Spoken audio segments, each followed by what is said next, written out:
Salam dostlarım, hər vaxtınız xeyir. Nə az, nə çox, Ramazanın 25-ci gününə çatdıq. Bugün də Ramazanın 25-ci gününə məxsus olan tapşırığı açaq. Baxaq görək nə çıxır.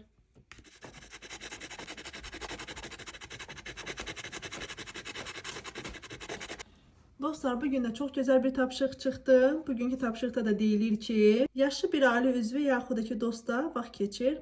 Yaşlı bir ailə üzvü və ya dostla vaxt keçirmək həm böyük savabdır, həm də onları sevindirər. Onların halını soruşmaq, biraz söhbət etmək, hətta birlikdə bir stəkan çay içmək belə onlara çox xoş təsir edər.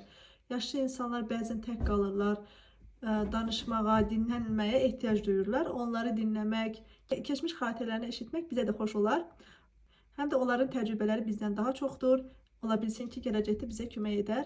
Yarım saatlıq da olsa, bir saatlıq da olsa, telefonumuzu kənara qoyaq, bir yaşlı ailə üzvünə baş çəkək, ona sevgi göstərək, diqqət göstərək. Həm bizə, həm də onlara çox yaxşı təsir edir. Yaxud da ki, bunu dost üçün də eləyə bilərik. Yaşlı ailə üzvləri dedikdə ətrafımızda olan hər hansı bir yaşlı ailə üzvü ola bilər. Ata-anamız da ola bilər, qaynatamız, qaynanamız da ola bilər. Yaxud da ki, nənəmiz, babamız, hansısa bir yaşlı, yaxud da ki, onlar da yoxdursa yanımızda, hər hansı bir tanıdığımız yaşlı bir ailə üzvü ola bilər. Onlara baş çəkə bilərik. Onların da heç birisini eləyə bilmiriksə, bir dostla gözəl şəkildə vaxtımızı keçirə bilərik. Çox gözəl bir tapşırıqdır dostlar, həqiqətən də.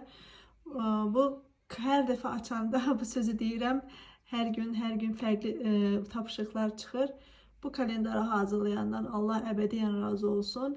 Bizi də gözəl əməllər etməyə vəsilə etdi. Bu günlük bizdən bu qədər. Özünüzə yaxşı baxın. Allah'a əmanət olun. Hələlik.